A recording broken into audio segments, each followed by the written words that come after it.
Este seminario que estamos haciendo estaba dentro del ciclo de seminarios que nosotros hacemos habitualmente en el interior del país, y este año, debido justamente a la virtualidad y la imposibilidad de hacer esos cursos, hemos decidido cambiar, y además hemos decidido abordar un tema que está, como ya habíamos dicho, no sonó muy de moda, pero sí es un tema que está, es un tema muy en boga.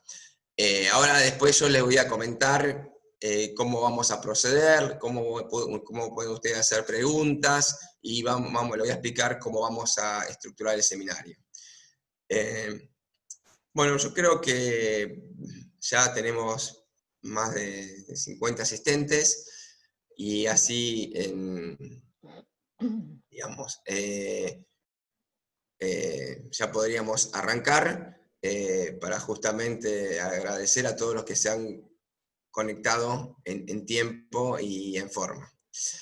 Bueno, ahora sí formalmente me presento y la voy a presentar a Mariana, así ya podemos arrancar con el seminario de trabajar en tiempos de pandemia. Bueno, buenos días a todos. Mi nombre es Juan Aulicino, yo soy el gerente de prevención y suscripción de riesgos de Swiss Medical RT.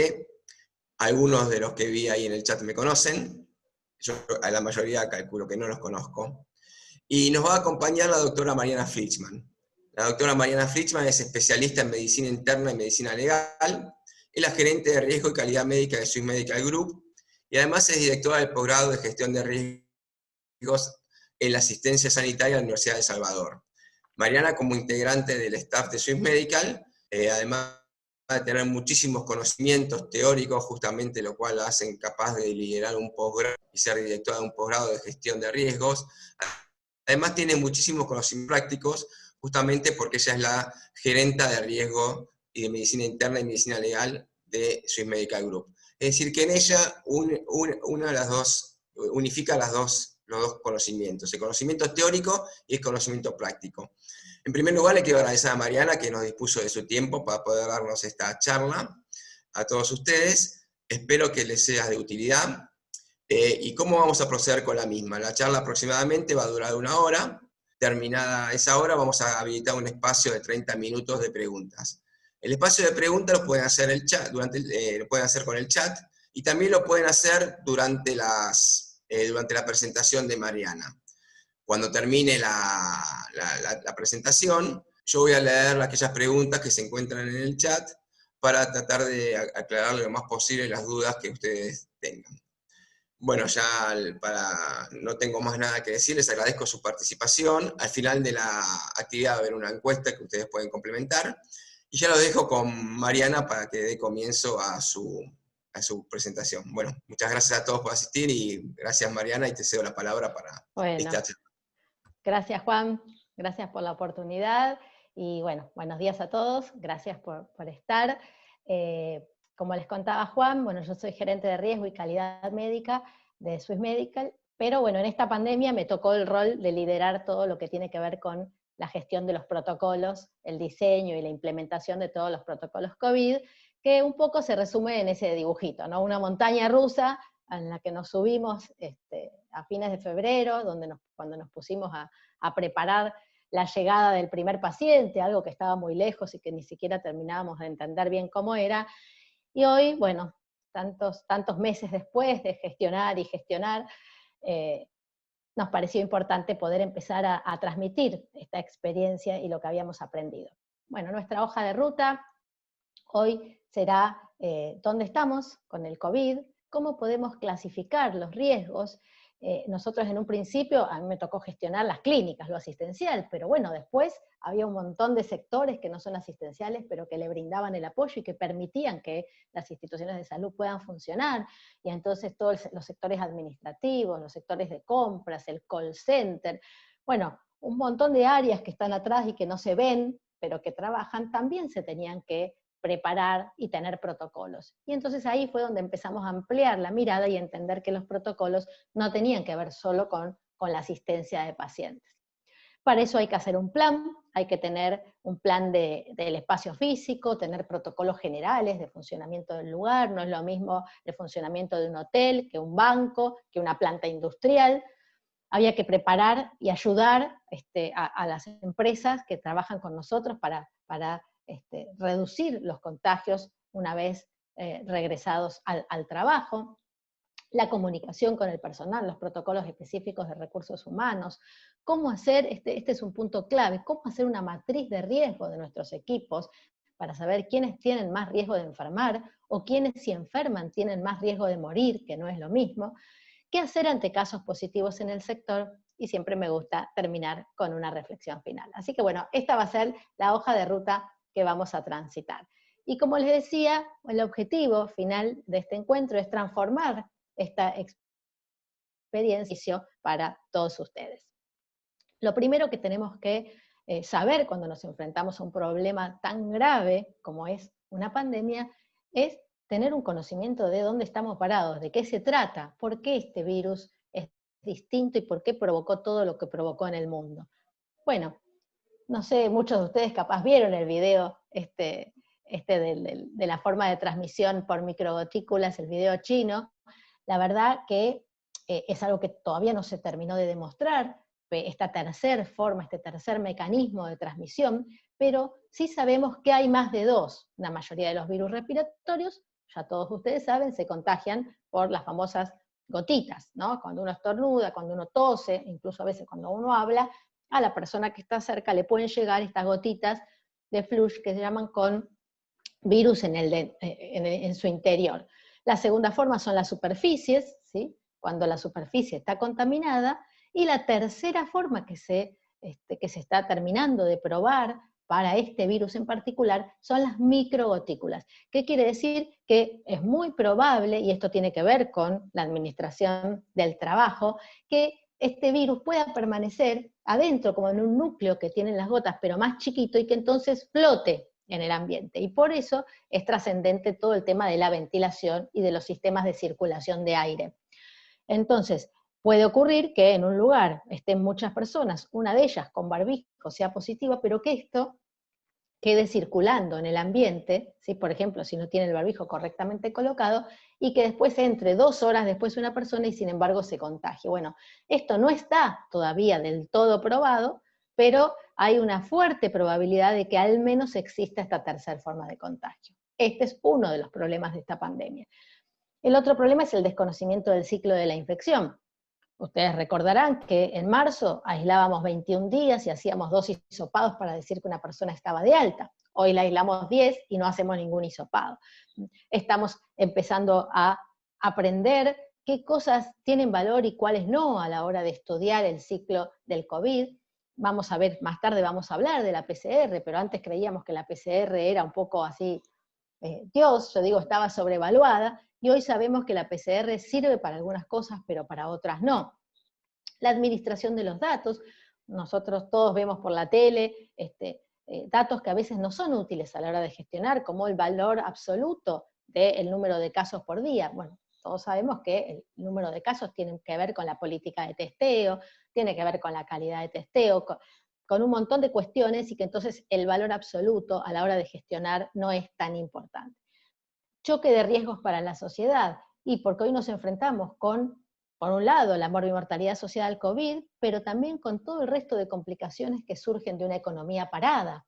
Entonces, esta economía parada también tiene consecuencias sobre la salud, que al principio, tan concentrados en la gestión de la pandemia, no las pudimos percibir, y que ahora las estamos empezando a ver. Entonces es muy importante que el país se pueda poner de pie y trabajar, pero esto se choca con que, dependiendo de cómo lo hagamos, se puede descontrolar absolutamente la pandemia. Entonces es de alguna manera un choque de riesgos. Y el último punto que hace particular esta pandemia es la ausencia de un tratamiento efectivo. Como hablábamos, hay poco conocimiento. Este es un resumen de una revista médica hecha al 1 de julio, hace un poco más de un mes, y ¿qué es lo que dice? ¿Cuál es la conclusión de toda la revisión de la literatura? Nos queda mucho por aprender. Entonces, decía un infectólogo hace poquito, a las charlas estas hay que ponerles muy grande la fecha, porque si alguien nos escucha un mes después, va a decir, pero ¿qué está diciendo este infectólogo? Lo decía Pedro Kass, ¿no? ¿Por qué? Y porque todo esto va cambiando. Entonces, yo ahora cuando les vaya contando cosas del COVID, voy a distinguir lo que ya es una verdad para la ciencia, lo que ya sí se sabe, y lo que hoy creemos que es así, pero quizás mañana deje de serlo. Y esto generó que incluso dentro de lo que es la bibliografía científica de más alta calidad, como son dos revistas, el JAMA y el New England Journal of Medicine, que son para los médicos, para los clínicos como la Biblia, tuvieron que retractarse de información que terminó no siendo cierta. Entonces, imagínense que si en los ambientes científicos está pasando esto, cuánto más en la información que le puede llegar a la población en general. Entonces, quizás el primer mensaje de esta mañana es: nos queda mucho por aprender, cuidado con la información que nos dan los medios de comunicación, porque a veces en el intento de comunicar y de comunicar bien, terminan comunicando algo que no es real. Estos son los datos de ayer a la tarde, el COVID en el mundo hoy. Seguramente algunos de ustedes conocerán esta página, que es la página interactiva, el mapa interactivo de la Universidad de Johns Hopkins, que nos muestra, y uno puede jugar y poner su país y ver dónde estamos. Nosotros estábamos más o menos a nivel 11 en números de vuelta, en números absolutos, no en números cruzados por población, ¿sí? Entonces, ayer teníamos en el mundo 23 millones de casos, ¿sí? Con 814.000 muertes. Si bien Estados Unidos sigue a la cabeza, fíjense que países nuestros de la región, como Brasil, Perú, México y Colombia, están entre los países que tienen más casos totales.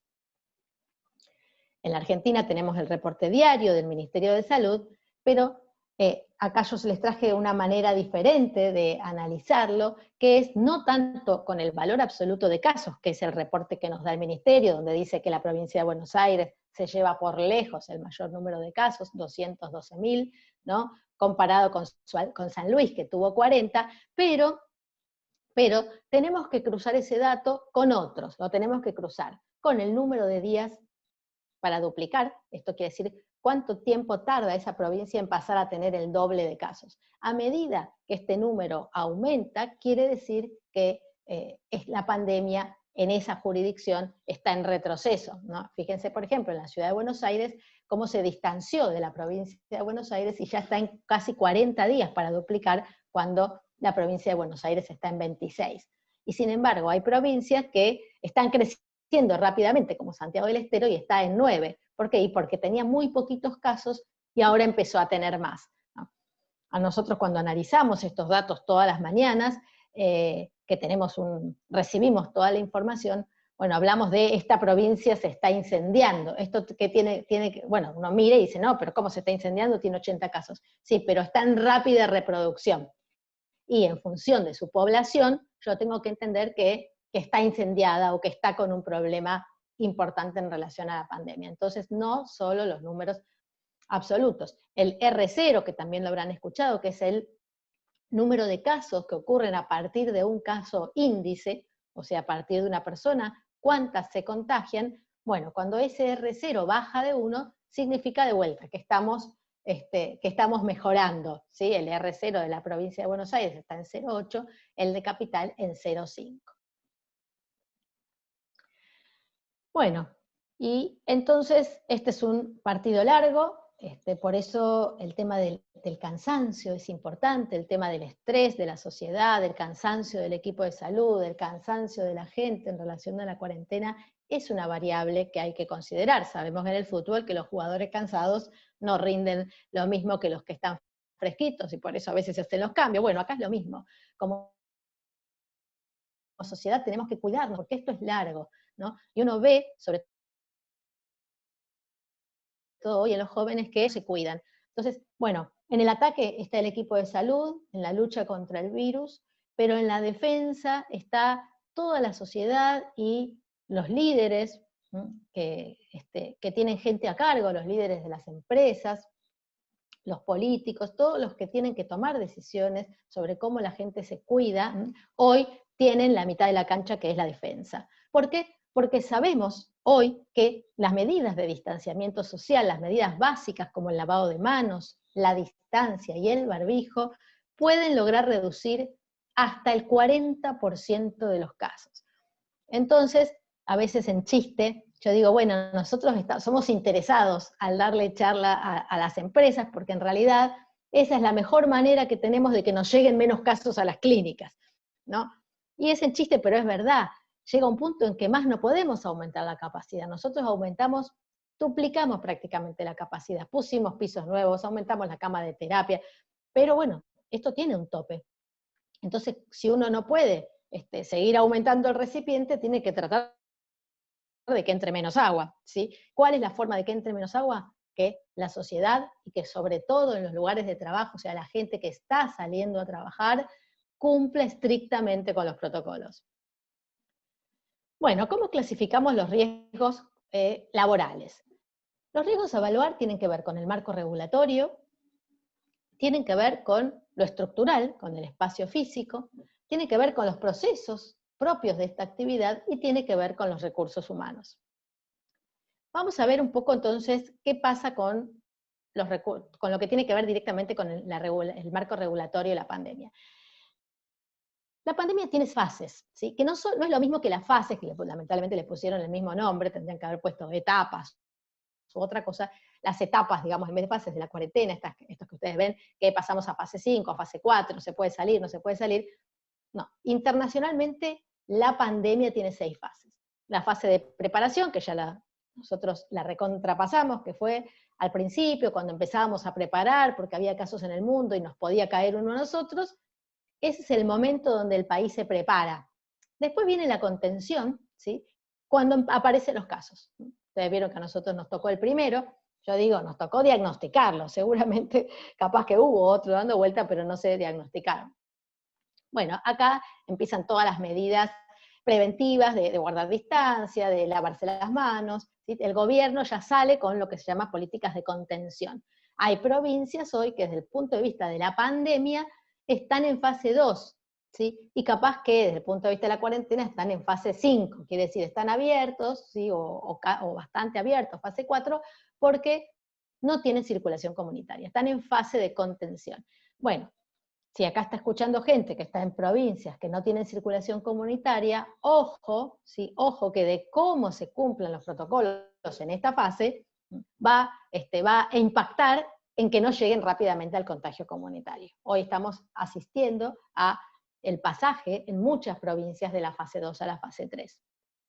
En la fase 3 ya hay contagio comunitario, o sea, ya hay contagio donde no encontramos un nexo epidemiológico y aparecen personas que no sabemos de dónde se contagiaban el COVID. Esto significa que el COVID empieza a circular. Bueno, entonces ahí tiene que claramente empezar las fuertes medidas de cuarentena, que nosotros como país las comenzamos, y esto fue a mi criterio una muy buena medida, en fase 2, o sea, fue precoz el comienzo de las medidas de cuarentena. Ahora bien, nosotros en Capital y en el AMBA, en el ámbito del AMBA, estamos en fase 4, estamos ya con una transmisión sostenida, ¿sí? Entonces, hay una dispersión muy importante del virus, desde el punto de vista sanitario, todos los pacientes son COVID para nosotros hasta que se demuestre lo contrario. ¿Por qué? Porque hoy muchísimos pacientes que llegan a la clínica por otra cosa, ponerse un marcapaso, porque tuvieron un infarto, porque se cayeron en la calle y se fracturaron, a los 2 días son COVID, porque empiezan con fiebre. Ese paciente no se contagió en la clínica, porque el periodo de incubación no es tan cortito. Ese paciente vino con COVID, pero vino asintomático. Entonces, hoy, mucha de la gente con la que nosotros compartimos, sobre todo del ámbito de la AMBA o de todas las provincias que estén en fase 4, tenemos que pensar que lo podemos ver perfecto, pero que puede estar en el grupo de asintomáticos o puede ser un presintomático y sin embargo tener COVID y contagiar. Bueno, a partir de esta fase, ven ustedes lo rojo. ¿Por qué? Porque acá como país tenemos 2 posibilidades. O logramos controlar el virus y se desacelera el crecimiento, y entonces vamos a volver para atrás, o pasaremos a lo que les ha pasado a Estados Unidos, a Italia y a España, ¿sí? Que se pierde el control. Se pierde el control y el grave problema de esto es que se satura el sistema de salud y entonces la mortalidad empieza a subir muchísimo porque los pacientes moderados, que para no convertirse en graves requieren de cuidados con internación, no tienen un sistema de salud que los pueda recibir. Entonces, estamos en este momento. Si tenemos éxito, vamos a ir, y como país podremos estar y mantenernos mucho tiempo en fase 1, fase 2, estar ahí, digamos, quedarnos en una situación controlada que permita tratar dentro del sistema sanitario a las personas que lo requieren. Bueno, este es el marco general de la pandemia. Ahora, el marco regulatorio, ¿sí?, implica una serie de resoluciones y otras directivas, tanto de nación como de cada jurisdicción, que muchas veces chocan entre sí. Nosotros en salud es terrible lo que nos pasa con esto, porque de pronto en la capital hisopamos el día 10 a los contactos del personal de salud, en la provincia no. En capital le estábamos dando el alta a los 14 días, en provincia a los 10.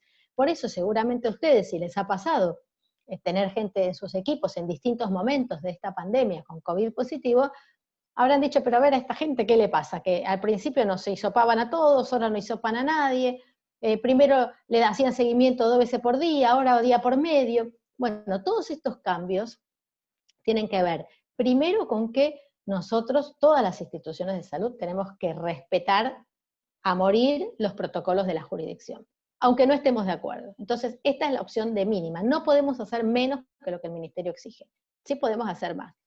Entonces, a medida que los protocolos van cambiando, yo creo que vamos como por la versión 36 del protocolo de CABA, por ejemplo, tenemos que adaptar los nuestros. Entonces, por eso, a lo largo del tiempo, ustedes van a ver que la forma de seguir y de gestionar es diferente.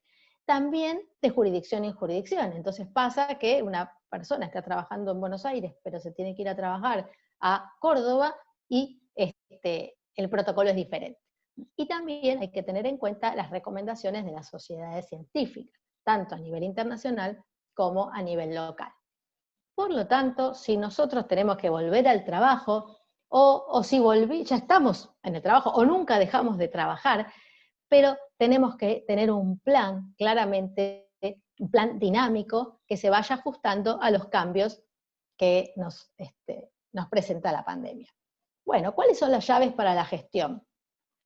Estemos en el rubro que estemos, el grave problema en la gestión de estas cuestiones tan dinámicas es la organización. Entonces, lo primero es armar un equipo de crisis, ustedes seguramente muchos ya lo deben tener, el comité de crisis, que establezca líderes, ahí los líderes tienen que ser líderes por sector, no importa qué cargo tiene, la persona que yo veo que es capaz de liderar la gestión del COVID, a esa le tengo que poner el carácter de líder, ¿sí? La forma de comunicar los protocolos, la forma de registrar los protocolos. Hoy estamos todos teniendo muchas inspecciones. En mi caso me toca contestar a mí las inspecciones que tenemos en las clínicas. Les diría que cada 10 días tenemos una inspección. Entonces nos piden los protocolos, nos llama epidemiología y nos pide el número de casos positivos, qué hicimos con los contactos. Entonces, además de gestionar, hay que tener todo muy bien documentado, registrado, para poder acreditar ante los entes de control que estamos haciendo las cosas bien.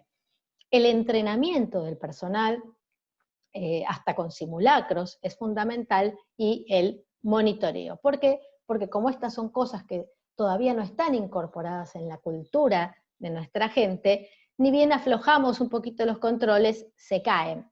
Les voy a dar el ejemplo de las clínicas nuestras. Teníamos una clínica, porque ahora ya no es así, que no la teníamos como libre de COVID, en la fase 2, ¿no? Cuando todavía no había circulación comunitaria, que podíamos hacer eso.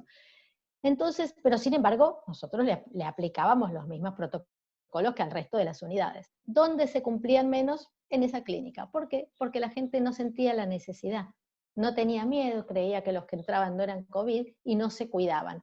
¿Qué fue lo que pasó? El mayor porcentaje de empleados con COVID que tuvimos fue en esa clínica. Sin embargo, en otra, donde el 100% de los pacientes son COVID y el personal está todo el tiempo, casi no tuvimos contagios. ¿Cómo lo explican? Con los mismos protocolos. En un lugar se cumplieron y en otro no. Y nosotros, mi equipo, a quienes nos toca controlar, fallamos porque controlamos menos a esos que a los otros. Entonces el mensaje es, no repita los errores, hay que monitorear a todo el mundo. Bueno, preparando la vuelta al trabajo, tenemos que ver todas estas cosas, ¿sí? El espacio físico, los elementos de protección personal, el protocolo de limpieza y desinfección institucional, el protocolo de ingreso de proveedores y clientes, el retorno a la actividad, si estamos haciendo teletrabajo y vamos a volver, la gestión de las personas y los recursos humanos. Bueno, con respecto a la preparación del espacio físico, seguramente esto es lo que ustedes ya más conocen, porque la mayoría de las organizaciones ya tienen estos protocolos, sobre todo si ya volvieron a trabajar, pero no está nunca de más repasarlo, el cálculo de puestos de trabajo en función de la distancia, ¿sí? La adecuación de la sala de espera, de los ascensores, de los espacios comunes, gran tema, espacios comunes. Es un lugar importantísimo de contagio. Hace poquito tuve que mirar las cámaras de una institución para ver por qué había 5 personas que se habían contagiado y que entendíamos que el contagio había ocurrido adentro de esta unidad, no es una unidad asistencial, y resulta que estas personas en el comedor se habían puesto a festejar un cumpleaños y la que apagó la velita fue COVID. Unos días después fueron COVID los 4 que estuvieron festejando el cumpleaños. Entonces, montón de protocolos, pero si no los cumplimos en los espacios comunes, si no se respeta la distancia para comer, la distancia para el espacio de descanso, bueno, si no se respeta ahí, de nada sirve que pongamos hermosos protocolos en el resto de la organización. De marcar el tránsito, los límites, las barreras físicas, las mamparas, las restricciones de acceso, aumentar la disponibilidad de puestos de sanitizante, esto es clave, cuanto más hay disponible, la gente más se acuerda y se lava las manos, mucho cartel, los carteles son hoy obligatorios en todos los lugares en los que hay atención al público, pero hay que llenar de cartelería para nuestros empleados.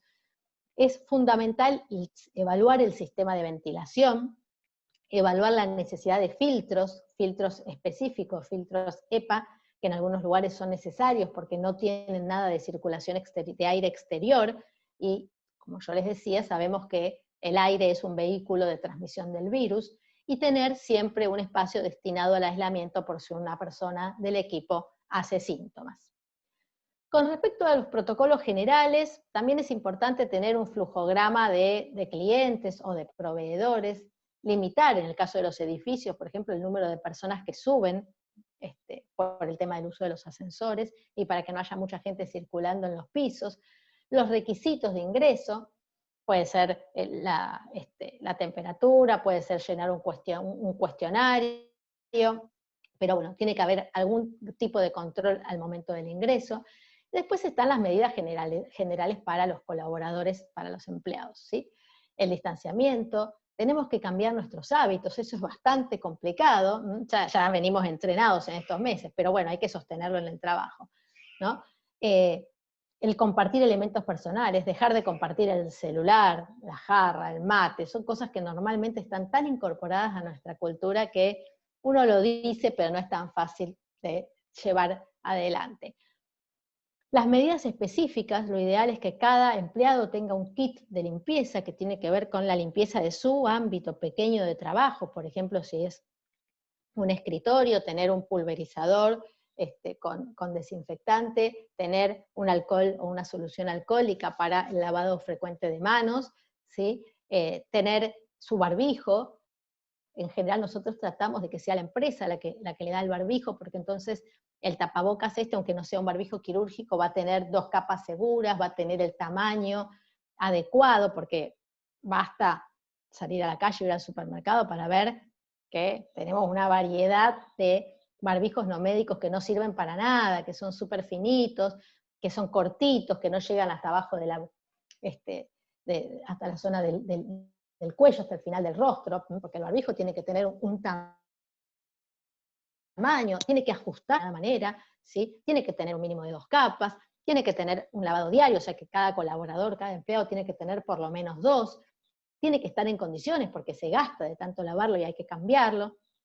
Bueno, hay un montón de cuestiones que tenemos que controlar, ¿sí? La máscara facial en los lugares de atención de alta circulación de público, ¿sí? Pautas en el orden de los escritorios y puestos de trabajo. Un alto porcentaje de los contagios se producen por las violaciones a los protocolos. De hecho, nosotros lo tenemos medido, y este porcentaje en algunos lugares llega al 80% de los contagios. Con respecto a los protocolos de limpieza, no nos vamos a poner a hablar ahora de cómo limpiar, pero yo les quería dar algunos pequeños tips, ¿no? Uno que tiene que ver con la cantidad de empleados y de circulación de externos, ¿sí? Que hay que tratar de elegir productos fáciles de usar. Hemos tenido problemas desde la pandemia con quemaduras por mala dilución de los productos, ¿sí? En algún momento la persona no utilizó guantes o quedó líquido sin limpiar adecuadamente, y otro tocó y tuvo, por ejemplo, una quemadura por álcali. Entonces es muy importante, a veces cuestan un poco más los productos, por ejemplo, con amonios cuaternarios, pero vienen casi listos para usar, son fáciles. Entonces esto evita, por ejemplo, los dos pasos para la limpieza, el tener que primero limpiar y después volver a limpiar, ¿no? Entonces, y todo esto no reemplaza el protocolo individual para cada colaborador. Acá les puse algunas lavandinas, pero para que vean que nosotros leemos los protocolos y dice lavandina de uso comercial. La realidad es que, en realidad, esa concentración, todas esas diluciones, están pensadas para lavandina que tiene 55 gramos por litro.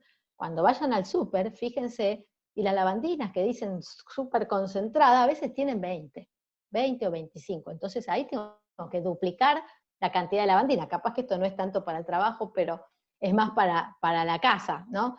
Pero es muy importante tener en cuenta, hay que mirar la concentración de la lavandina, porque a veces la que dice ser más concentrada es menos, y la que dice menos es más. Entonces lo importante es leer cuántos gramos por litro tiene, y ahí yo puedo sí saber que la dilución es 10 mililitros de lavandina por cada litro de agua, ¿sí? Pero de la concentrada a 55 gramos. Si yo compro la común, que trae 22, tengo que poner el doble, ¿sí?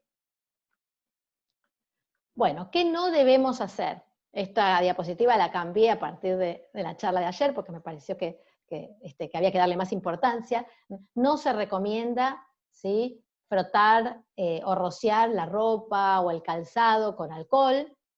No se recomiendan las cabinas desinfectantes, está demostrado que no son de utilidad, ¿sí? Y tampoco está recomendado el uso de guantes así para las tareas rutinarias. Por supuesto, sí, para todo lo que sea contacto directo con secreciones, limpieza, bueno, ahí de más está decir que hay que usar guantes. Pero a veces creemos que si nos ponemos guantes vamos a estar más seguros. Esto lleva a que nos lavemos menos las manos, y lleva a que a veces nos terminemos colonizando más. Entonces, y hay que tener presente que el uso de guantes no reemplaza el lavado de manos. Con el tema del papel, que es otro gran tema, no sabemos exactamente cuánto tiempo vive el virus en el papel. Algunos dicen que incluso que no, que esto está hecho solamente en ámbitos de investigación, pero que en la diaria con el movimiento del virus no es viable. Otros dicen que sí. Bueno, no lo sabemos. Por lo tanto, todavía la indicación es ser cautelosos con el manejo del papel. Bueno, vamos a nuestro punto central, que es el manejo de los recursos humanos. Hay que evaluar a los equipos, ¿sí? Hay que evaluar el riesgo de enfermar y morir, son variables diferentes. Nosotros hemos desarrollado un score propio a partir de algunos modelos internacionales, donde a partir de una grilla que llena el empleado, nosotros evaluamos el riesgo que tiene de enfermar, y si enferma el riesgo que tiene de morir, porque son dos variables diferentes. Entonces hay personas que capaz que tienen el mismo riesgo que otras de enfermarse, pero que si se enferman tienen mayor riesgo de mortalidad. Entonces tenemos que hacer lo que se llama una matriz de riesgo de los empleados, porque con esto vamos a evaluar a quiénes vamos a poner en el frente, a cargo de pronto de la recepción máxima, supongamos en un banco. La recepción, la persona que recibe y deriva, bueno, esa es la que está en contacto con más gente. Entonces, bueno, ¿a quién voy a poner ahí? A alguien que tenga el menor riesgo, o que haya tenido COVID y yo le haya medido anticuerpos, ya lo vamos a ver. Hay que tener sistemas de autorreporte diario, porque parece algo básico, pero la gente va a trabajar enferma a veces. Creí que era un resfrío, no, tuve un poquito de fiebre ayer. Nadie con síntomas puede entrar al trabajo, ¿sí? El tema del transporte, bueno, hoy está bastante restringido, pero esto va a ser un problema, entonces es algo que también hay que contemplar, dónde viven nuestros empleados. Entonces tenemos que hacer un mapa, ¿sí? Donde yo me siente, mire y tenga claramente en rojo, amarillo y verde clasificados los empleados. Hay que saber que esto es un paquete de medidas, ¿sí? Que no sirve solamente dar los EPP, que como dijimos hay que capacitar, controlar, hay que tener en cuenta el tema del abastecimiento, porque hay dificultades para conseguir algunos insumos y tenemos que tener trazabilidad adecuada. Esto forma parte de lo que hoy se llama el deber de seguridad de las organizaciones públicas y privadas. Y nosotros vamos a ser juzgados por el ente regulatorio en función de cómo cumplamos este paquete de medidas. Los elementos de protección personal, en términos generales, tienen que ver con el lavado de manos. Saben que hay dos técnicas, ¿sí? Que si usamos agua y jabón es igual efectivo que si usamos solución alcohólica, pero la diferencia es que con agua y jabón tenemos que tener una técnica más prolongada, de un mínimo de 40 segundos y contra 20 a 30 del uso de solución alcohólica. ¿Sí? Bueno, con respecto a la gestión de los equipos, ¿sí? Organizarnos por dotación, que no se crucen, favorecer todo lo que podamos, el teletrabajo o el sistema mixto, tener un plan de contingencia ante la aparición de síntomas durante la jornada laboral, tener un plan radar para detectar las situaciones de necesidad de apoyo psicológico, ahora lo vamos a ver un poquito más, evaluar test de prevalencia. Acá con test de prevalencia no hablamos de PCR, hablamos de ver prevalencia en nuestros equipos, hacer anticuerpos y ver qué población de todos nuestros trabajadores ya tuvo COVID y se recuperó, y el seguimiento de los casos. ¿Y qué pasa si tenemos un empleado con COVID? Me informa que Juancito está internado con COVID. Lo primero que hay que hacer es evaluar la situación del empleado enfermo, tomar y hacer una lista, una planilla de sus contactos laborales y definir cuáles de esos contactos cumplen criterio de contacto estrecho, ¿sí? Para que se cumpla criterio tiene que haber estado en contacto más de 15 minutos, a menos de 2 metros y sin elementos de protección adecuada. ¿Cuándo? Hasta 48 horas antes de que Juancito haya comenzado con síntomas. Entonces, supongamos que es un empleado que va de lunes a viernes y comenzó con síntomas el lunes, listo, no hay contactos estrechos porque sábado y domingo no trabajó. Entonces, eso es lo que nosotros tenemos que mirar hacia atrás. ¿Esto está aprobado? Sí, esto podemos decir que está aprobado, es así. Tenemos que gestionar el equipo de trabajo y tenemos que hacer una limpieza intensiva y adicional en todos los lugares por donde Juancito transitó, ¿sí? Hay que hacer una evaluación individualizada del riesgo de los contactos, preferentemente con alguien de epidemiología, un infectólogo, ¿sí? O alguien que conozca perfectamente cómo funciona la transmisión del coronavirus. También tenemos que tener en cuenta que además de los daños propios del coronavirus, nuestros equipos van a tener dificultades para acceder al sistema de salud, porque el sistema de salud está cerrado y está centrado en la atención de la pandemia, y entonces vamos a tener que cuidar a nuestros empleados con enfermedades crónicas o aquellos que tengan dificultades para acceder a una consulta de urgencia. Y por último, vamos a ver una ola que viene un poco más tarde, que en salud ya la estamos viendo muy fuerte, que tiene que ver con todos los efectos emocionales y psicológicos producto de la pandemia. Y entonces, hoy ya todo equipo de trabajo, toda empresa, tiene que tener un plan de contención emocional para los conocidos, los familiares y los compañeros de trabajo de los casos positivos. Ni hablar si esa persona fallece. Hoy ya tenemos esta diapositiva de hace un tiempo, todavía no teníamos un plan de acompañamiento en el final de la vida, que ahora ya hemos incorporado la mayoría de las instituciones, ¿sí? Y encima este colaborador, este empleado o el familiar de nuestro empleado moría en soledad. Esto genera un enorme efecto patológico sobre la gente querida de esa persona que falleció. Entonces, hoy sabemos que si nuestros equipos tienen miedo, están inseguros y creen que no los estamos cuidando, van a tener la inmunidad más baja y se van a contagiar. Entonces, ¿cómo subimos la inmunidad? Brindando tranquilidad y seguridad en el trabajo. ¿Para qué sirven los test y qué test hay? Bueno, tenemos dos tipos de test, unos buscan el virus, otros buscan el anticuerpo. En la búsqueda del virus, detección de antígenos lo dejamos de lado, es muy técnico y en Argentina no hay, porque todavía no ha demostrado ser útil. Nos vamos a dedicar a la PCR, que es la búsqueda del virus en nuestro cuerpo, y a los anticuerpos, que es buscar cómo generó nuestro organismo defensas ante la infección por COVID. Bueno, y aunque ustedes no son médicos, este gráfico es muy interesante y los va a ayudar mucho para entender.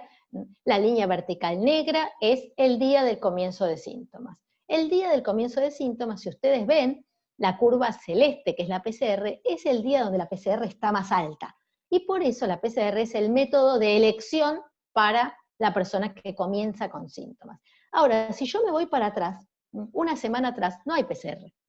Entonces, supónganse que yo soy compañera de Juancito y me quiero hacer la PCR. Dijimos que Juancito fue positivo ayer.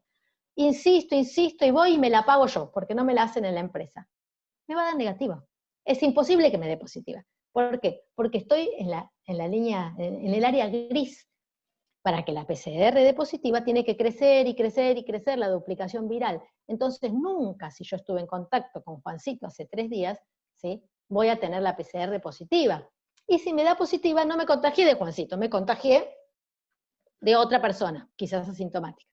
Entonces, antes del inicio de los síntomas, no sirve la PCR.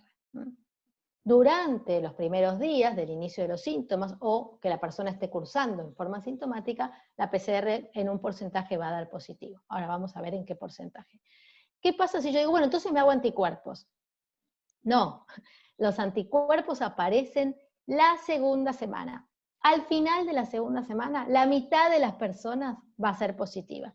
Entonces, ¿para qué me voy a hacer un IgM, un test rápido a los 5 días? Me va a dar negativo, no tiene sentido. Entonces, el mensaje para ustedes es, cada test tiene una oportunidad, tiene un momento. Y aún que yo lo haga en el mejor de los momentos, ahora vamos a ver que no siempre nos va a dar un resultado seguro. Con respecto a la PCR, la sensibilidad es del 60-70% en la Argentina. ¿Esto qué quiere decir? Que de 10 personas enfermas positivas, por lo menos 3 me van a dar negativa la PCR, igual están infectados. Entonces, primer dato, una PCR negativa no necesariamente significa que esa persona no tiene la infección. Entonces, por eso nosotros lo asociamos también al conjunto de signos y síntomas y a la imagen, a la radiografía o a la tomografía computada. Bueno, eso ya es un tema muy médico, ver cómo hacemos el diagnóstico cuando la PCR es negativa, pero sepan que la PCR, en el mejor momento, que es al inicio de los síntomas, igual tiene un porcentaje de sensibilidad del 60 al 70%. Esto depende de un montón de factores, depende de la carga viral de ese paciente, del momento en que se tome la muestra, de la calidad y el entrenamiento de quien la toma. Y en algunos casos hay falsos positivos, poquitos. Por eso decimos que es nuestro gold standard, es nuestro test para diagnosticar COVID, ¿sí? ¿Y ha ocurrido que falsos positivos? Sí, han ocurrido. Esto se llama por contaminación cruzada de las muestras, es algo que puede llegar a ocurrir, pero es muy poco probable. Por eso decimos que es un estudio muy específico. El otro problema que tiene la PCR es que a veces persiste y persiste 2, 3 meses, y sin embargo la persona está recontracurada. Entonces, si yo voy y le hago PCR a todo mi equipo, ¿por qué decimos que no sirve? ¿Por qué? Porque yo no voy a saber qué hacer con ese resultado. Yo no sé si esa persona tuvo hace 2 meses y se curó porque fue asintomática y le quedó la PCR alta por un tiempo. Lo que sí sabemos, y acá de vuelta, esto sí, se los puedo decir que científicamente está demostrado, es que PCR positiva no es sinónimo de contagio. Entonces, por eso, si yo quiero evaluar a mis equipos, no tiene sentido, y por eso Swissmedical con sus clientes no lo comercializa. ¿Por qué? Porque considera que no es bueno, y las empresas nos vienen a pedir PCR para todo el mundo y nosotros le decimos, no, aunque me la pague muy bien, no. ¿Por qué? Porque no sirve, porque lo único que hace es confundir, y eso está escrito y publicado en todas partes del mundo. Diferente es la situación de un brote. Cuando yo tengo en un lugar como en un geriátrico 10 abuelos positivos, que están todos ahí juntitos, que no cumplen las medidas, que en general tienen tos, que, bueno, eso se llama clúster, eso se llama grupo cerrado, y ahí sí está indicado ante un brote hacerle PCR al resto, ¿sí? Pero es una situación muy particular y tiene que estar por un infectólogo, por un epidemiólogo que sepa definir si ese lugar cumple criterio de clúster y de brote. No para todo el mundo. Con respecto a los anticuerpos, en el mercado anda circulando de todo, porque al principio de la pandemia no había regulación, y entonces, bueno, empezaban a circular por el mundo todo tipo de test que no habían sido aprobados, no habían pasado por un protocolo de aprobación de calidad, ¿sí? Entonces, hoy tenemos montones de test, y por eso ustedes ven también la variación en los precios, que tienen una sensibilidad y una especificidad muy variables. Les cuento un poquito qué es la sensibilidad y la especificidad. La sensibilidad es la capacidad del test de captar el mayor número de enfermos posibles. Por eso decimos la PCR tiene un 60% de sensibilidad. ¿Por qué? Porque capta 6 de cada 10 o 60 de cada 100. Bueno, cuanto más sensible, menos falsos negativos voy a tener. La especificidad es al revés. Cuando da positivo, si el método es muy específico, el positivo es positivo, ¿sí? Entonces me quedan un número chiquito de falsos positivos afuera. Con los anticuerpos que encontramos, que muchos de estos test no tienen ni buena sensibilidad ni buena especificidad, ¿sí? Entonces, algunos sirven para estudios de poblaciones, porque si yo mido 2 millones de personas y quiero saber qué prevalencia tengo, y bueno, voy a tener algunos falsos positivos, voy a tener algunos falsos negativos, está contemplado, es aceptable y el número sirve igual.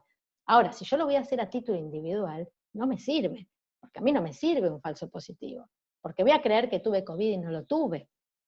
No me sirve un falso negativo, porque voy a creer que no lo tuve y quizás sí lo tuve. Y después, otro tema importante es que no todo el mundo que tuvo COVID desarrolla anticuerpos. Entonces, no necesariamente que yo haya tenido COVID significa que tenga título de anticuerpos. Eso lo estamos viendo muy ahora con la gente que va a donar plasma. Se desechan un montón de donantes, ¿por qué? Se descartan un montón de donantes, ¿por qué? Porque cuando van, o no tienen anticuerpos, o tienen títulos muy bajitos de anticuerpos. Entonces, que yo haya tenido COVID no necesariamente significa que haya desarrollado anticuerpos, ¿sí? Entonces, si yo voy y me hago un test y me da negativo, no quiere decir que no tuve COVID, quiere decir que no desarrollé anticuerpos, ¿sí?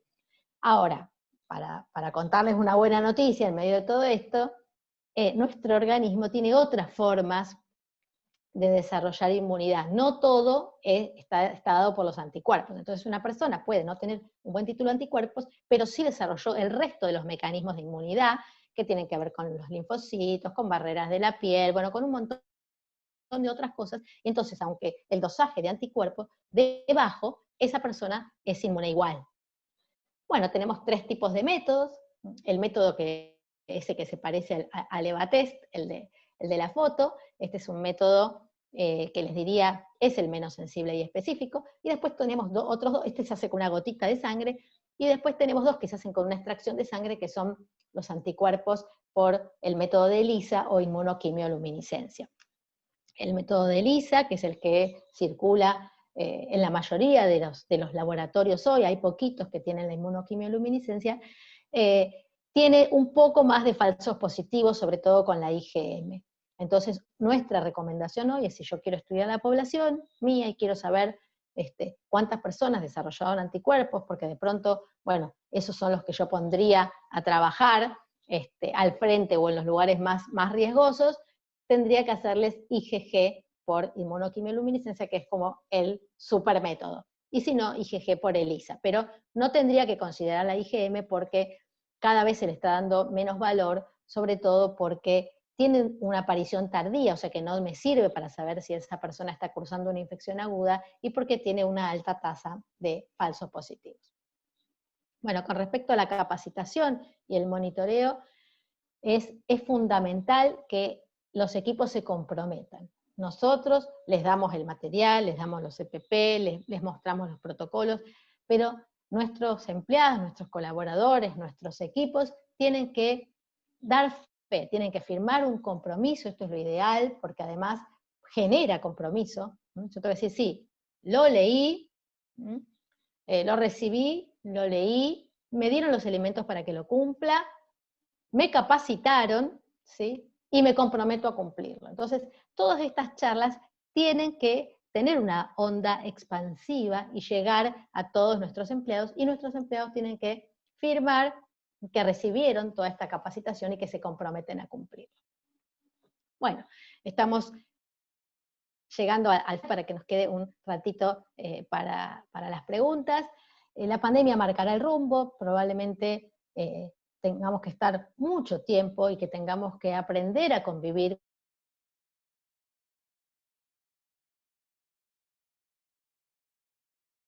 con estas medidas de entrenamiento con nuestros equipos, para que esto empiece a formar parte de las organizaciones. Y lo que sí está claro, y me gusta mucho terminar con esta frase porque tengo la plena convicción que es así, es que hay que formar equipos, que de esto nadie sale solo y que no alcanza con ser equipos, hay que ser grandes equipos. Y los grandes equipos se configuran cuando cada uno de nosotros puede dejar de lado su ego, su yo, en pos del equipo, en pos del nosotros. Bueno, muchas gracias por este encuentro y nos vamos a las preguntas, Juan. Sí, muchas gracias por la charla, Mariana, clarísima tu charla. Y bueno, acá estuvimos leyendo las preguntas y habría dos grupos de preguntas. Una en realidad que están más relacionadas al todo el tipo de procedimiento de denuncia, cómo ocurre la RT, que en realidad no son tanto para vos, sino que son más para el gerente de siniestros de Swiss Medical RT. Y otro grupo de preguntas que sí están más relacionadas con lo que vos estuviste charlando. Para que aquellas preguntas relacionadas con los procedimientos y cómo se denuncia ante la RT no queden, digamos, sin contestar, a pesar de que no es mi especialidad, yo voy a tratar de darle algunas respuestas a algunos de los que estuvieron preguntando. Por ejemplo, alguien preguntó si tuve un empleado con COVID en mayo y nunca presenté nada en la RT, para que me cubra el tiempo que no vino a trabajar, se podrá presentar. Otra pregunta dice, tengo al personal trabajando en 2 grupos una semana, un grupo otra semana, otro grupo, estoy pagando un sueldo completo, cuando el empleado no le toca venir, le cubre la RT. También tengo un empleado que no viene el 20 de marzo porque es diabético, de riesgo, la RT cubre el sueldo. Con respecto a estas preguntas y alguna otra que estaba por acá, que era, buen día, tiene información de casos de COVID-19 positivos que luego de haber sido dados de alta poseen alguna secuela producto del contagio, y en caso de ser así, ¿cómo haría encargarlo la organización en conjunto a la RT? Tengan en cuenta que el COVID fue definido por la Superintendencia de Riesgos de Trabajo para las personas de salud como una enfermedad profesional.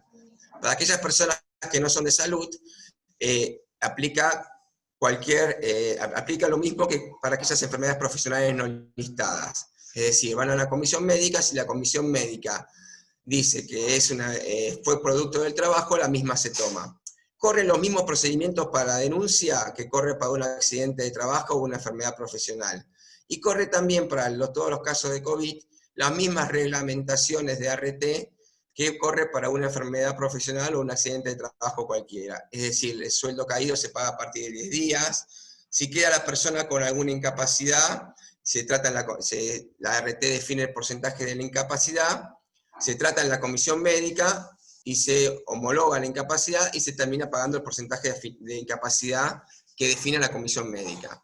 Lo mismo también en el caso de muerte. En nuestro primer caso de muerte en Swiss Medical RT fue un empleado de un consorcio de edificios.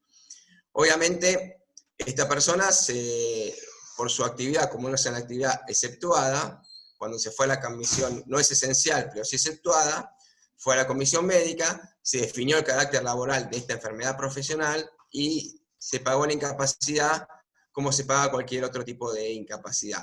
Es decir, que desde el punto de vista ya de procedimientos, es como cualquier otra enfermedad y como cualquier otro accidente de trabajo. Corren todos los mismos procedimientos de denuncia, los mismos formularios. La única diferenciación es que en aquellos trabajos es que cuando se llega a la comisión médica, la RT puede presentar documentación en el cual diga que esa enfermedad no, que esa actividad no es exceptuada. Por ejemplo, nosotros hacemos teletrabajo, tengo una persona que trabaja justamente para mí en mi equipo, con COVID, pero como hace teletrabajo, la misma se atendió por la obra social y no fue una enfermedad profesional, porque se avisó a la RT nuestra, que en este caso es experta, que estaba realizando teletrabajo. Nosotros hicimos circular desde marketing a través de las redes y a través de los mails de los productores y las empresas clientes un procedimiento de cómo actuar en el caso de COVID para la RT, realizado por la Gerencia de Siniestros.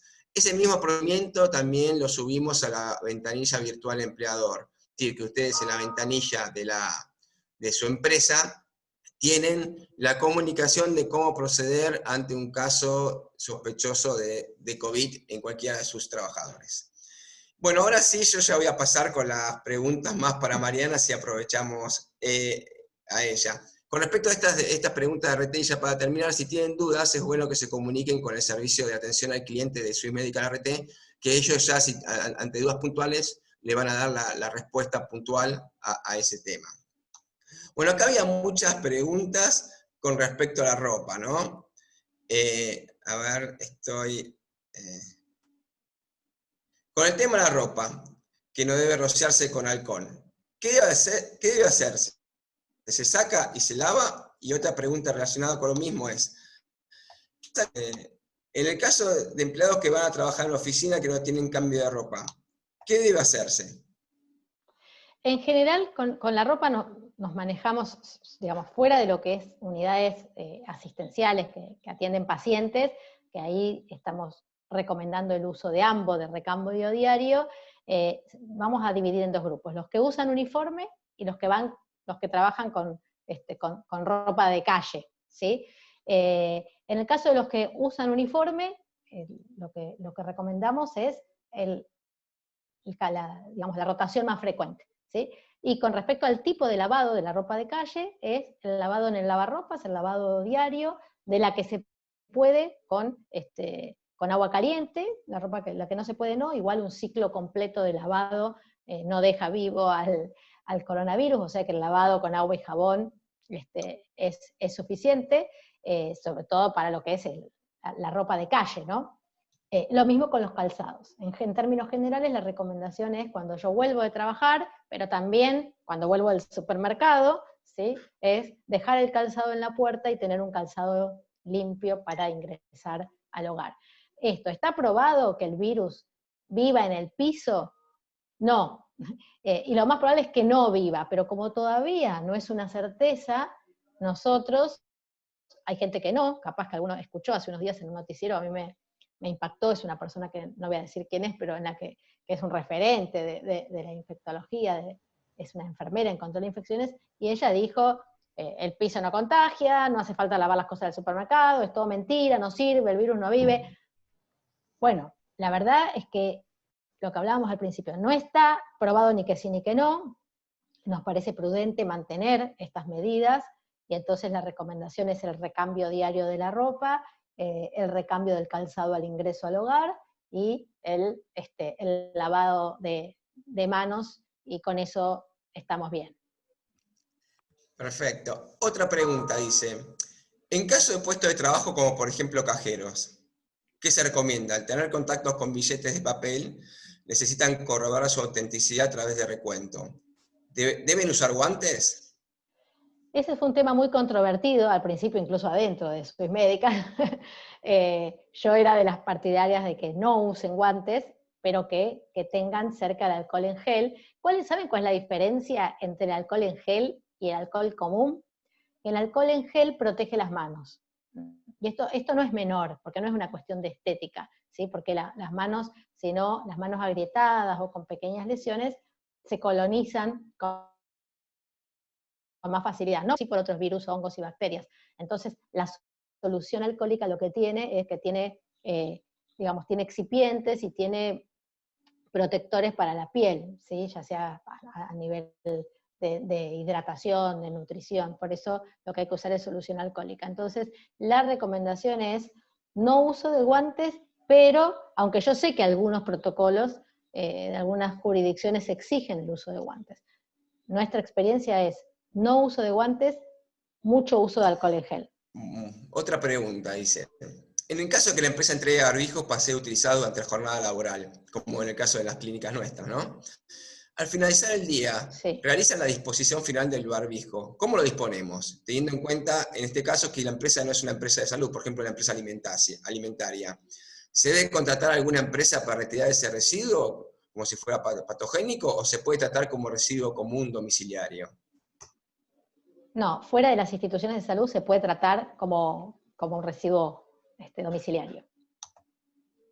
Perfecto, muchas gracias. Lo que nosotros recomendamos para las empresas, bueno, la industria alimenticia justamente es una excepción, pero para el resto es que se les entregue a cada empleado 2 tapabocas, o nosotros lo llamamos barbijo no médico, nos gusta llamarlo así, porque el barbijo no médico es un barbijo testeado, ¿sí? Y no es el que se compró cada uno en un local, ¿no? Entonces, es un barbijo que la empresa testeó cómo funciona, testeó que tenga 2 capas, testeó el tamaño, testeó cómo engancha atrás de las orejas. Entonces, bueno, 2 barbijos y que contra entrega del barbijo que se gastó, ¿sí? O que le pasó algo, se entrega uno nuevo. Entonces, la primera entrega, esto es lo que nosotros hacemos con todo nuestro personal no médico. Incluso en las instituciones de salud, el personal administrativo usa este barbijo no médico, ¿sí? Y tienen 2, y cada vez que uno se le pone viejito o se desgasta, se lo reponemos, contra entrega del viejo. Buenísimo. Acá hay una pregunta que, bueno, no sé si la vas a poder responder porque esto va cambiando todo el tiempo, ¿no? ¿Qué pasa con las personas de riesgo hasta que no haya vacuna? ¿No podrán volver a su lugar de trabajo? Por ahora tengo entendido que no pueden volver, ¿no? Con Sí, excepciones pueden volver, creo. el personal sanitario. O sea, el personal esencial, sí. El resto Ajá, no. el resto. Sí, esto definitivamente, o sea, van a estar aquellas posiciones que se puedan adaptar al teletrabajo más a largo plazo y las que no. Así que por eso es tan importante la matriz de riesgo, para que yo evalúe a cada empleado, porque ahí van a estar los amarillos, los verdes y los rojos. O sea, el rojo va a ser el último que va a volver, vamos a depender del marco regulatorio, de lo que nos permitan los gobiernos, ¿no? De cada jurisdicción. Esto en general, si bien hay una cuestión nacional, también a veces hay variables jurisdiccionales y vamos a tener que acomodarnos a esto, pero lo que yo creo es que va a haber que hacer una estadificación de riesgo, para eso ya hay matrices internacionales. Nosotros, yo les decía, armamos la nuestra, que la tratamos de hacer un poco más completa, clasificando por un lado el riesgo de enfermar y por otro el riesgo de morir, y cuando ambos obviamente son altos, esa es la última persona que se va a incorporar al trabajo, ¿no? Pero esto lo va a ir marcando la última diapositiva, ¿no? El rumbo lo va a marcar la pandemia, va a depender de cómo salgamos de este momento. En este momento estamos llegando al pico, todavía no sabemos cuál va a ser el pico, y todavía no sabemos si lo vamos a controlar o no. Entonces, estas respuestas, yo creo que lo prudente es, cuando sepamos que pasó el pico y que empezamos a bajar, ahí vamos a poder sentarnos a ver cómo seguimos. Hoy todavía no llegamos al pico. Acá nos preguntan, bueno, ¿qué hacer cuando en un grupo de trabajo un individuo se contagia? Bueno, ahí lo que hablábamos de Juancito, ¿no? Ante el diagnóstico de un positivo en los equipos de trabajo, lo primero que hay que establecer es, bueno, por un lado, citar a todos los que compartieron trabajo, hacer una lista de contactos. Muchos de estos contactos no van a cumplir el criterio de contacto estrecho, y entonces a ellos les vamos a decir, quédate tranquilo, no cumplís con criterio de contacto estrecho, vamos a hacer una desinfección amplia de todo ese sector, seguís trabajando normal. El segundo grupo van a ser los contactos estrechos de bajo riesgo, es decir, aquellos que estuvieron con el colaborador que se enfermó, pero que no cumplen criterio de alto riesgo porque no estuvieron el tiempo suficiente, porque estaban en un lugar más distante, porque tenían puesto el barbijo y no violaron protocolo, esos van a seguir trabajando, pero durante 14 días, desde el último contacto con Juancito, ¿no? Van a tener que presentar una planilla diciendo que están asintomáticos a su jefe. El jefe tiene que guardarla, porque el día de mañana puede venir epidemiología de la jurisdicción y decir, ¿qué hiciste con los contactos de Juancito? Y yo voy a tener que acreditar que lo controlé, ¿sí? Y los de alto riesgo se van a ir 14 días de aislamiento a domicilio, no se hisopan. Hoy no se hisopan los contactos estrechos. Perfecto. Bueno, acá hay otras dos preguntas que las voy a contestar yo. ¿Se debe comunicar a RT quiénes hacen home office y quiénes no? Sí, hay una resolución de la superintendencia que la cual obliga al empleador a comunicar a RT a aquellas personas que hacen home office. Ustedes pueden subir la nómina directamente en la oficina virtual de Swiss Medical RT. Es necesario presentar el protocolo en la RT si es necesario que ustedes lo tengan. Y a disposición, cuando se realiza alguna visita de prevención de riesgos, lo tengan y lo puedan mostrar, porque es un punto de los que se exigen para el retorno al trabajo. No lo deben presentar como un programa de seguridad para que lo pruebe la RT, pero sí lo tienen que tener a disposición cuando va algún integrante del Departamento de Prevención de Riesgos de Swiss Medical o de cualquier otra RT. Con respecto a la charla, que hay varias preguntas, la misma la vamos a subir a la oficina virtual de Swiss Medical RT, en la parte que dice información útil, descargas, ahí tienen un site que se llama coronavirus, y también protocolos, donde pueden encontrar protocolos, información útil de coronavirus, y vamos a subir la charla del día de hoy también, y hay distintas tips de tapabocas, formularios, checklists sobre coronavirus. Esta es una pregunta para vos, Mariana, que un poquito la respondiste al final. Dice, ¿cómo se da de alta y quién la da? Ya que tengo entendido que se hace hisopado. Bueno, ahora ya no hay más hisopado para el alta, ¿no? No, ahora es lo que se denomina alta criterio tiempo. Entonces, si la persona mejoró sus síntomas y no tuvo fiebre en los últimos 3 días, el criterio es el tiempo. A los 10 días tiene el alta. Si persiste muy sintomático, va a tener el alta epidemiológica, pero va a tardar un poquito más en tener el alta laboral, ¿no? Y va a requerir un control clínico. La mayoría de las personas regresa al trabajo después de los 10 días de aislamiento. Acá hay una pregunta médica que dicen, ¿qué opina del ibuprofeno inhalado? Bueno, ayer nosotros tenemos un comité de directores médicos donde discutimos estas cosas particularmente. No hay evidencia científica del ibuprofeno inhalado. Por el momento no hay, no está aprobado por el ANMAT. El ANMAT sacó una resolución y una alerta de que no se debe utilizar ibuprofeno inhalado. Sabemos que hay una clínica en la provincia de Buenos Aires que lo está utilizando, pero esto no está aprobado por el ANMAT, no está aprobado científicamente y hay una fuerte recomendación a que si se utiliza sea bajo un protocolo de investigación clínica. Bueno, acá hay otras preguntas que están relacionadas, que sería, si el examen de anticuerpos en caso de dar positivo de inmunidad, ¿cuánto duran los anticuerpos? Bueno, esto es algo que la ciencia todavía no tiene certeza por el tiempo que llevamos de pandemia, ¿no? Hoy sabemos que nosotros medimos anticuerpos totales, o sea que quiere decir que hay una parte de esos anticuerpos que generan inmunidad y otra parte que no. Los que generan inmunidad se llaman neutralizantes, pero nosotros medimos los totales. De todos modos, es parecido y uno podría decir que si tengo anticuerpos, si tengo un buen título de anticuerpos, tengo inmunidad. ¿Por cuánto tiempo? Por lo menos por 60, 90 días. Todavía no sabemos más allá de ese plazo a medida que transcurra la pandemia y que podamos seguir haciendo dosajes, vamos a ver durante cuánto tiempo se mantiene alto el nivel de anticuerpos. Y otra pregunta también médica, ¿el amonio cuaternario es eficaz para el virus? Súper.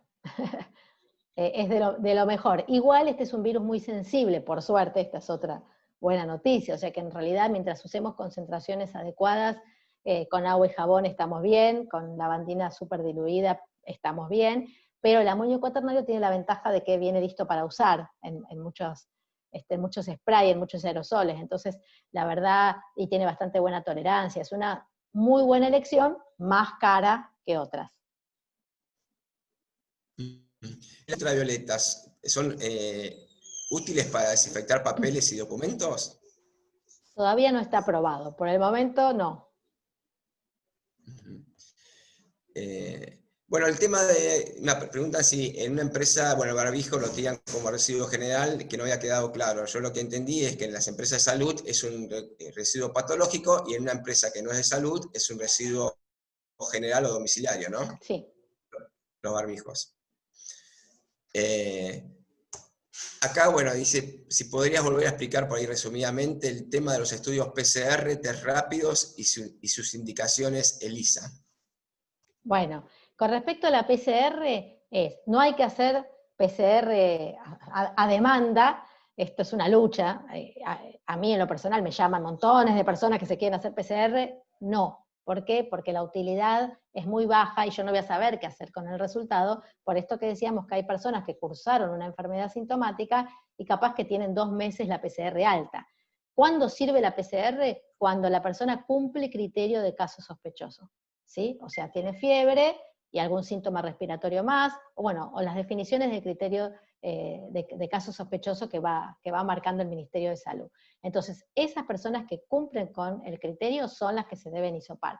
El resto no tiene indicación de hisopado, salvo que esté en una comunidad cerrada donde haya un brote, que en esa situación particular corresponde el hisopado. Ahora, si yo me hisopo y tengo síntomas, la sensibilidad del método es del 60 al 70%.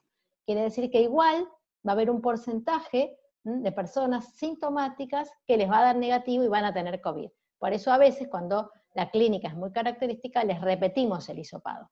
¿Sí? Entonces, bueno, esto con respecto a la PCR. Con respecto a los anticuerpos, dijimos que hay 3 métodos, ningún método sirve antes de las 2 semanas, porque dan negativos, todos, y a partir de las 2 semanas del inicio de los síntomas empiezan a aparecer los anticuerpos.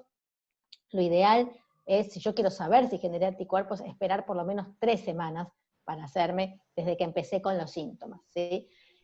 ¿Cuál? El recomendable es IgG, por ELISA o por inmunoquimioluminiscencia, que son los 2 métodos cuantitativos, o sea, con la extracción de sangre. Los test rápidos son menos sensibles y menos específicos. ¿Sí? Entonces, las probabilidades de error son mayores. Bueno, creo que con eso quedó claro. Juan, se te congeló la imagen. Acá hay otra pregunta también relacionada, que si una persona tiene síntomas, lo hay.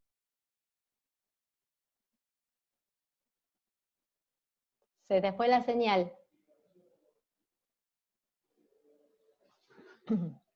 No, lo perdimos a Juan, me parece. A ver si puedo ver la pregunta yo.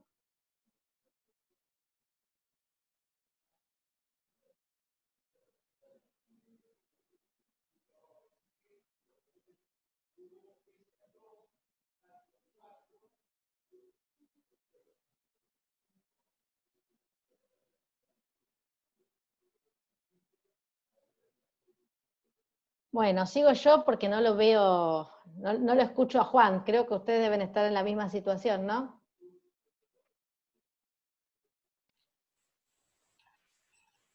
Sí, Mariana, creo que hubo un problemita con la conexión de Juan. No sé si Bueno, vos querés hacer... sí, tomo las preguntas. Lo que pasa es que ahora voy a tratar de encontrar, bueno, si vamos a mandar la presentación, Juan ya dijo que sí. ¿Qué opina de aquellas personas, los millennials, que no Acá creen y estoy van de a... vuelta, Ah, está. es la tecnología, sí. No importa, yo seguí un poco. Estaba justo viendo, empecé de abajo para arriba, hasta que me cruzara con la que vos ya habías dicho. Preguntaba qué hacemos con la gente con los jóvenes que no creen en el virus, y yo creo que ahí hay que tener mano dura en esto, y hay que ser... Yo tengo 4 hijos, así que hablo por experiencia personal, además de laboral. Mis médicos, mi equipo son todos grandes, así que todos le tienen miedo, pero hay que ser firme en esto de, por un lado, los jóvenes la cursan la mayoría de las veces asintomáticas o leves, pero hay muertes en jóvenes. No es que mortalidad cero. Y nosotros hemos tenido empleados nuestros, jóvenes, menores de 30 años, en el respirador. Esto quiere decir que no es que los jóvenes tienen mortalidad cero, tienen mucha menos mortalidad que las personas mayores o con comorbilidades, pero no están exentos. Ese es el primer mensaje. Y el otro mensaje es que si quieren a su familia, piensen que pueden ser portadores, y que capaz que ellos la pasan bárbaro, pero contagian a su papá y su papá se muere. Entonces, ese es el mensaje, ¿no? Creo que el mensaje tiene que ser cruel y duro, porque es la realidad, ¿eh? Entonces, quizás vos la pasás bárbaro y solamente tenés un día de fiebre, ¿sí? O nada, o dolor de garganta, pero podés contagiar a un montón de personas, porque lo que se vio es que no necesariamente la carga viral de los asintomáticos es muy baja. Eso creíamos hace 1 o 2 meses. Entonces, la persona con pocos síntomas igual contagia mucho. Ese es el mensaje para los millennials. Acá te pregunta si es recomendable realizar una desinfección de planta sector con amonio cuaternario cada vez que se detecta un caso positivo, o con la limpieza común con lavandina y agua, o alcohol y agua, está ok. En realidad el producto es secundario, depende más de la técnica de la limpieza. Sí, por supuesto, el amonio cuaternario es como el sumum. ¿Por qué? Porque además, amonio cuaternario y otros, hay muchos, digamos, del nivel de los amonios cuaternarios. La ventaja que tienen es que es lo que se llama técnica de un solo paso. Entonces, con una pasada, digamos, la superficie queda limpia y no requiere enjuague. Esa es la ventaja que tiene el amonio cuaternario. Hay algunas técnicas que están buenas, nosotros las usamos en las clínicas. Hay un marcador fluorescente que uno puede marcar las superficies y no se ve que están marcadas. Esto es para el control de la limpieza. Y una vez que terminó la limpieza, vamos, y del otro lado el lapicito tiene la luz, y miro. Entonces, si la marca persiste, es que la persona no pasó el trapo por ahí. Nosotros lo usamos en las suites de los pacientes, y entonces hay una supervisora de limpieza que la que va a limpiar no sabe dónde marcó, marca en 10 lugares y después hace el control. Y si algún lugar sigue con la marca, la mucama vuelve y tiene que limpiar otra vez. Entonces, el control y la técnica de limpieza es tan importante como el producto que podamos elegir. Acá tenemos también otra pregunta acerca de los barbijos, ¿no? En ámbitos educativos, ¿cómo los consideramos que se hacen trabajos administrativos a los residuos de barbijo? Y otra es, si las empresas deben tener centros especiales para desechar barbijos o elementos de protección. Nos referimos a empresas que sean de salud. Se cortó un poquito, no directamente colocar en el cesto común. No, lo que pasa es que sí. va a depender de que estén usando, de qué tipo de barbijo estén usando, ¿no? Porque en realidad los barbijos, como los reusan y son lavables, lo que hay que hacer es conservarlos en una bolsita cerrada. Entonces, si yo me saco el barbijo, por ejemplo, porque voy a comer, pero después me voy a poner el mismo barbijo, lo que tiene que tener cada empleado es una bolsa, ¿sí? Que puede ser una bolsa, nosotros en los barbijos N95, por ejemplo, que el N95 en las instituciones de salud se usa 15 días, y si la persona tiene una jornada prolongada se usa 7 días, pero se guarda, no se desecha. Lo guardamos en una bolsa de papel que se le entrega a cada colaborador, porque eso permite la ventilación del barbijo, ¿sí? Entonces sería el equivalente, uno podría usar una bolsita de papel, o en su defecto una bolsa de nylon también, pero el barbijo debe quedar conservado, digamos, en un lugar cerrado en el momento que yo no lo uso. Entonces después, si me voy a mi casa y me lo llevo en una bolsita cerrada, lo pongo a lavar y traigo limpio, con una bolsita limpia. Y cada vez que me lo voy a sacar por alguna razón, por ejemplo, ¿se lo puede sacar el empleado si está solo adentro de una oficina? Sí, se lo puede sacar, porque muchas veces cansa estar tantas horas con el barbijo, pero tiene que tenerlo en su bolsita cerrada. Y si va a entrar alguna persona, se lo coloca, ¿sí? Y luego lo vuelve a guardar. O sea, entra y sale de la bolsita, va a casa y se lava. Y cuando lo desecho limpio, ¿sí? Lo lavo y lo desecho. Y va al residuo común. Perfecto. Bueno, acá también están algunas preguntas relacionadas con lo que estuviste comentando recién. Si un empleado tiene síntomas, qué medidas tomamos con el resto de los compañeros hasta que se confirme o descarte el positivo. Sí, lo que habría que agregar es que qué pasa si comienza con síntomas durante la jornada laboral. Y ahí es obligatorio para todas los distintos tipos de trabajo el tener preparado un lugar de aislamiento donde esa persona va a esperar o bien que venga al servicio de salud, o actualmente la mayoría, prácticamente todas las jurisdicciones, lo que hacen es enviar a la unidad febril o a la guardia a esa persona para que sea evaluada por un médico y se hisope, ¿no? Con barbijo colocado. Entonces, o esperamos, o espera en esa unidad o en esa habitación de aislamiento, solo, ¿sí? Con la menor cantidad de ingreso de personas posible, salvo que se sienta mal y que necesite obviamente ayuda hasta que llegue la ambulancia o el servicio médico, o si tiene servicio médico laboral en la empresa, bueno, será el médico laboral el que establezca las condiciones del traslado a la unidad de atención por guardia, ¿sí? Pero debe quedar aislado del resto del personal.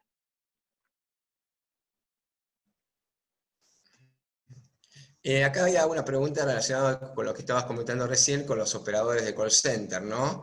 Que si dice que el uso de tapabocas quizá no sea lo más adecuado para la atención telefónica.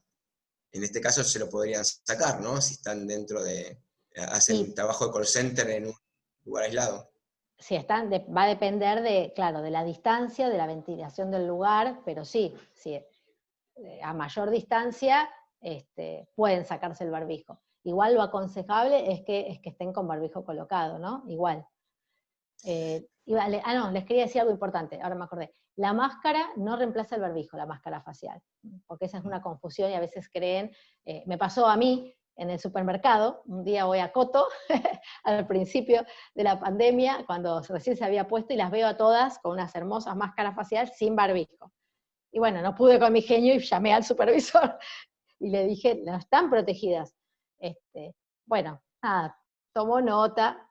A la semana siguiente vuelvo a Coto y estaban todas las cajeras con barbijo. Entonces mi primera impresión fue de orgullo, dije, ay, me escucharon, ¿no? Entonces le cuento a la cajera y me dice, no, doctora, no se ilusione, nos pusieron una multa terrible, dice, y por eso estamos todos con barbijo. Así que no había sido mi intervención, que yo creí que gracias a mí estaban todos con barbijo, no, había sido la multa, se ve que cayó una inspección y no estaban con barbijo.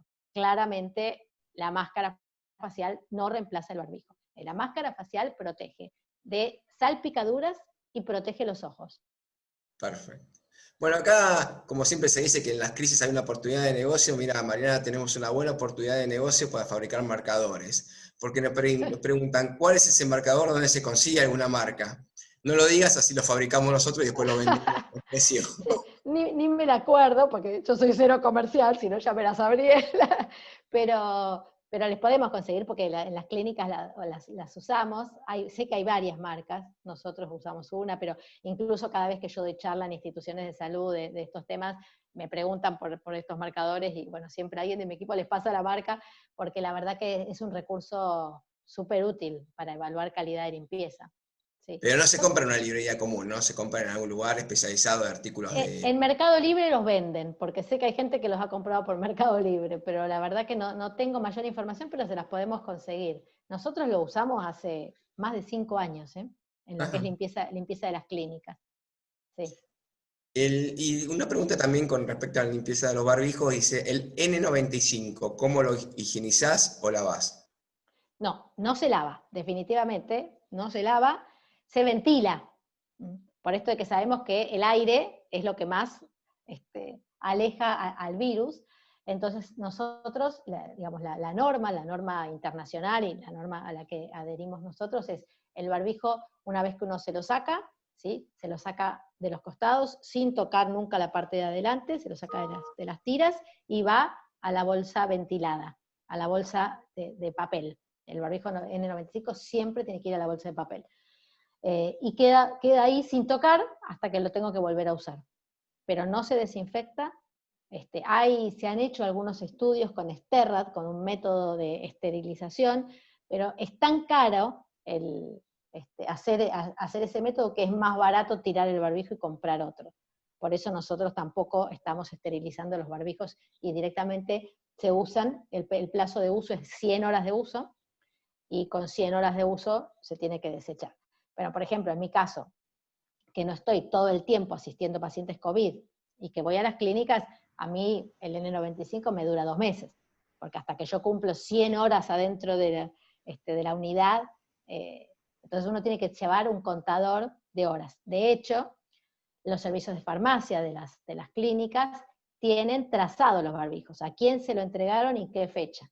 Y de acuerdo a la jornada es la duración del barbijo.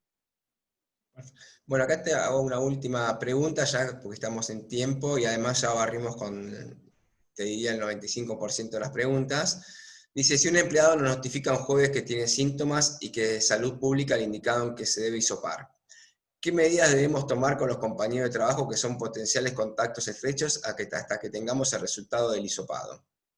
Bueno, ahí va a depender de dónde se hisope. ¿Por qué? Porque, por ejemplo, en Swiss Medical, que tenemos el resultado dentro del día, ahí uno espera tener el resultado. Si uno está en un lugar donde el hisopado va a tardar varios días, bueno, ahí tiene que tomar la medida preventiva con los colaboradores igual que si fuera positivo, porque si no llegamos recontra tarde y después va a haber que aislar a un montón de gente. Entonces, de vuelta, 2 días antes del inicio de los síntomas, con qué personas estuvo, todas esas personas son contactos, hay que establecer cuáles son los estrechos, los de bajo riesgo, los de alto riesgo, y si yo voy a tener el PCR en 24 horas, espero, le aviso a ese personal, porque de hecho se va a enterar porque lo tengo que listar, ¿no? Y si da negativo, cada uno sigue con su vida, y si da positivo, ejecuto lo que ya dejé programado. Perfecto. Bueno, y ahora la última pregunta, esta sí ya es la última, que una parte la respondimos, pero para reforzar el concepto, es personas mayores en relación de dependencia pueden trabajar en el lugar de trabajo, que no hayan tenido ningún síntoma de COVID.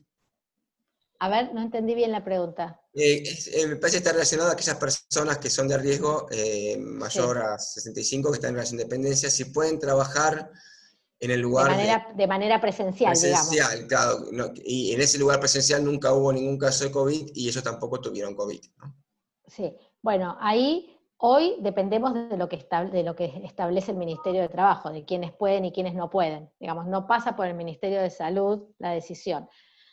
Pasa por el Ministerio de Salud esto de la matriz, esto de tener evaluados a nuestros empleados, ¿sí? Y evaluar no solo la edad, sino las comorbilidades, que les dirían hoy, que son los que aumentan la tasa de letalidad. Entonces yo voy a tener que tener cuidado sobre todo con esto, con la tasa de letalidad, con esa persona quizás que tiene 40 años, pero capaz es un hipertenso diabético, y no tiene mayor riesgo de enfermar, pero tiene mucho mayor riesgo de morir. Entonces son 2 variables las que tenemos que considerar. Y después, de acuerdo a eso, nos acomodamos a lo que diga el ministerio, ¿sí? Si pueden o no, dependiendo del tipo de actividad, de vuelta, si son esenciales o son exceptuadas o no pueden trabajar. Son los 3 grupos de actividades y eso va variando en función de la jurisdicción, y lo establece cada una de las jurisdicciones. Esto está delegado en las jurisdicciones porque dependen de cuál sea la fase de la pandemia que está atravesando cada lugar. Bueno, Mariana, ya sí terminamos. Muchísimas gracias, creo que fue muy clara tu exposición, creo que le fue muy útil también a todos los asistentes al seminario. Te agradecemos mucho todo lo que nos contaste y también las respuestas que nos fuiste dando. Para cerrar, les comento que esta presentación va a estar subida a la oficina virtual de Swiss Medical Seguros, como les había comentado, en la parte de información útil, descargas, en el directorio coronavirus, y también para toda aquella duda que ustedes tengan sobre procedimientos, de cómo denunciar, tengan en cuenta el servicio de atención al cliente de Swiss Medical, donde ahí se las van a evacuar. Cualquier cuestión que ya sea recibida, cualquier cuestión procedimental sobre cómo denunciar el siniestro, seguimiento, etc. Cada vez que hay un siniestro COVID hay también un equipo de psicólogos apoyando a la persona que tiene el COVID. Nosotros tenemos ya varios casos de COVID denunciados. Así que bueno, les agradecemos a todos el tiempo, muchas gracias por participar. Bueno, nuevamente Mariana, muchísimas gracias y ya lo dejo en libertad para que cada uno siga con sus actividades.